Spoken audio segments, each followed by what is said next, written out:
제가 레위기 강해를 시작하면서 레위기를 결혼 관계에 비유해서 말씀을 드렸는데요.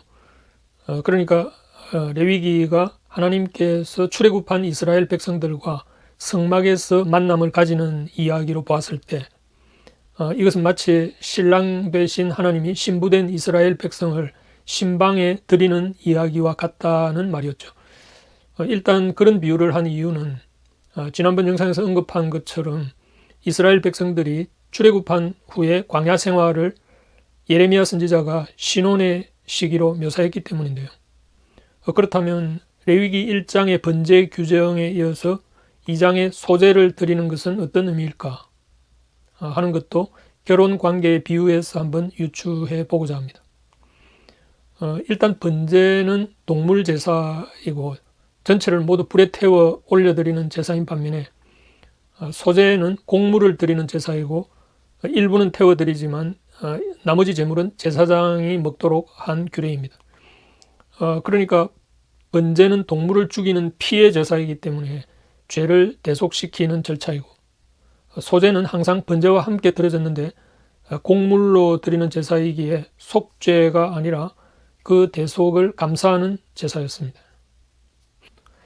제가 레위기 1장을 강의하면서 당시 이스라엘 백성들이 금송아지 우상을 숭배한 반역을 저지른 상황에서도 하나님이 이들을 만나주신 것은 마치 호세아서에서 음탕한 고멜을 신부로 맞아들이는 호세아의 그 끈질긴 사랑과 같다는 언급을 했는데요.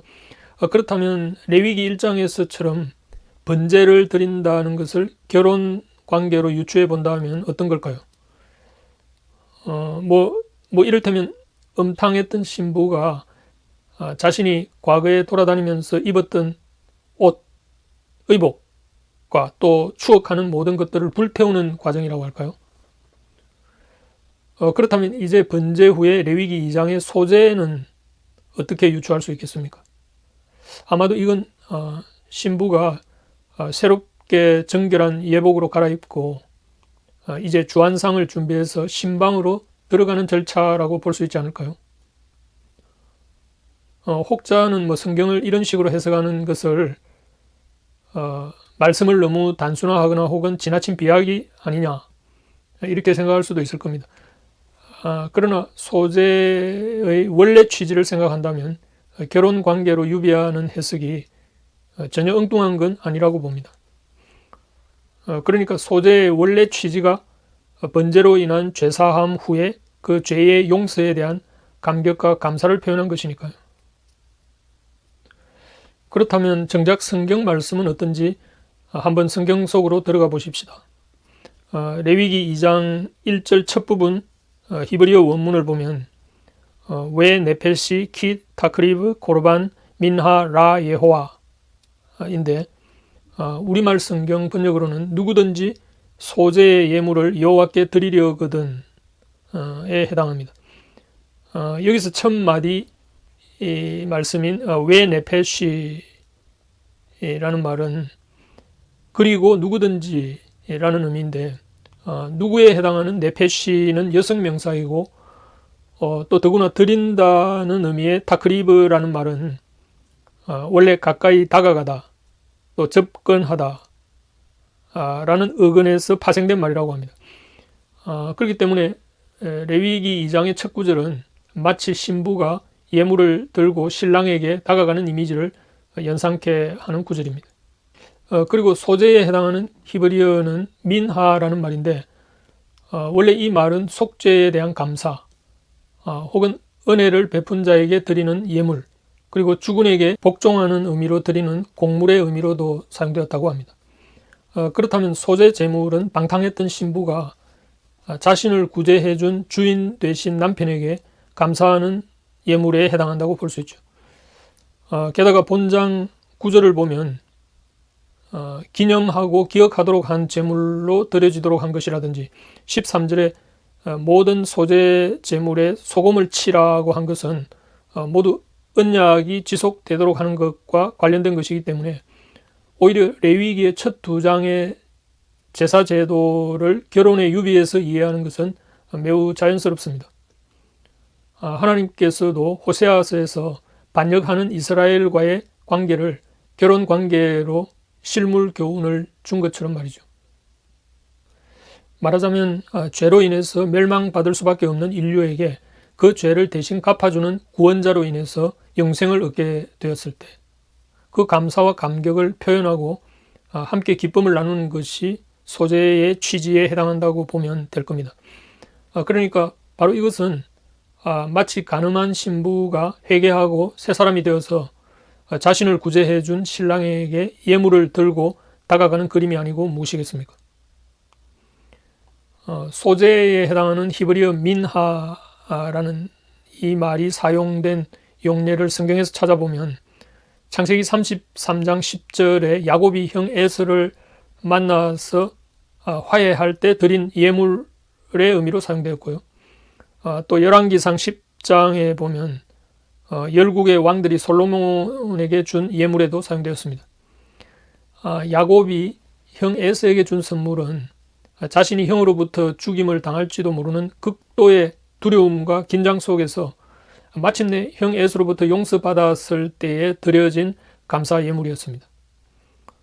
이때 야곱이 얼마나 감격했으면 형 에서의 얼굴에서 하나님을 뵌 것 같다는 고백을 했겠습니까?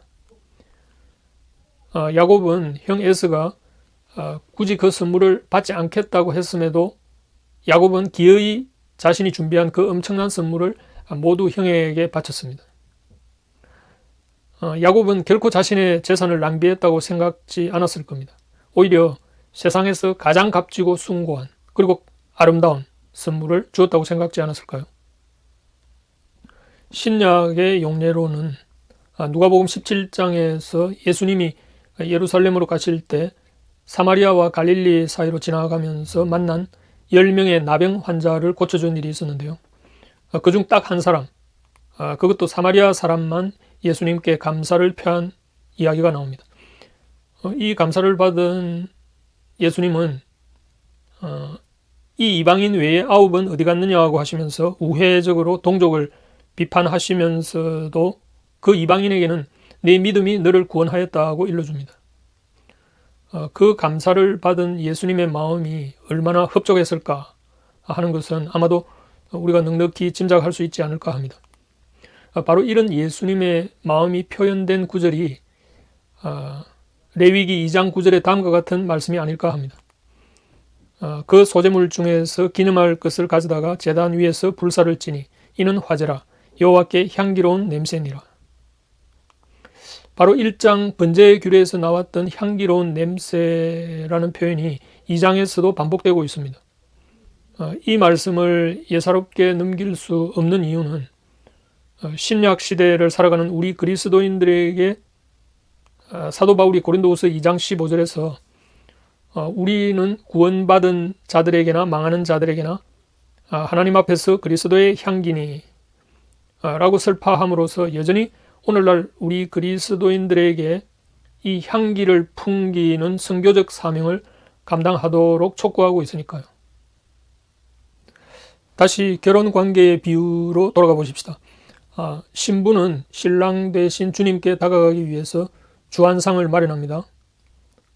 우리 전통 혼례에서 첫날 밤 주안상은 친정에서 미리 준비한 음식들이 올려집니다. 여기에는 술과 마른 안주 그리고 정성스럽게 준비한 음식들이 포함되는데요. 마른 안주로는 소금으로 말린 연포, 금복, 금문어 등이 있고 전은 생선전, 채소전, 그리고 회로는 농어의 도미에, 또 전골류로는 쇠고기, 낙지, 두릅, 기타 구절판 같은 것들이죠. 물론 레위기 2장의 소재 규례에는 술이 언급되고 있지는 않지만 레위기 23장 18절에 보면 전제를 부음으로 소제를 완성하는 대목이 나옵니다. 아마도 대부분 소제가 드려질 때는 포도주가 전제로 사용되었을 겁니다. 신약에서 사도 바울이 관제와 같이 벌써 내가 부음이 되고 라는 대목이 나오는데 바로 이 관제가 소제를 드릴 때 함께 드려진 전제였습니다. 디모데후서의 이 말씀은 사도 바울이 자신의 순교를 예감한 표현인데 그리스도를 위한 최후의 헌신을 이렇게까지 표현한 대목에 사용된 바로 이 관제 역시 레위기 2장의 소제 규례의 일부입니다. 그러니 소제는 이 세상에서 가장 숭고하고 아름다운 선물이 아니고 무엇이겠습니까?